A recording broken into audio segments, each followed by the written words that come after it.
新竹县内湾的旧派出所是少数保存完整的日本式派出所。2006年登录做新竹县历史建筑，不过最近山区拢一直咧落雨，伫昨的时阵厝顶煞熊熊放落来。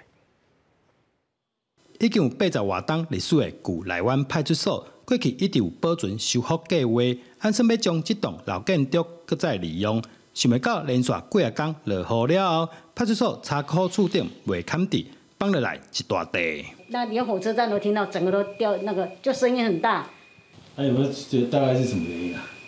就里面有漏水。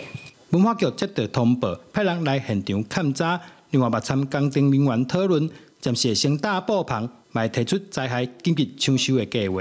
是先以帆布覆盖来避免后续的雨势会使得它的损坏情形扩大或者是加剧。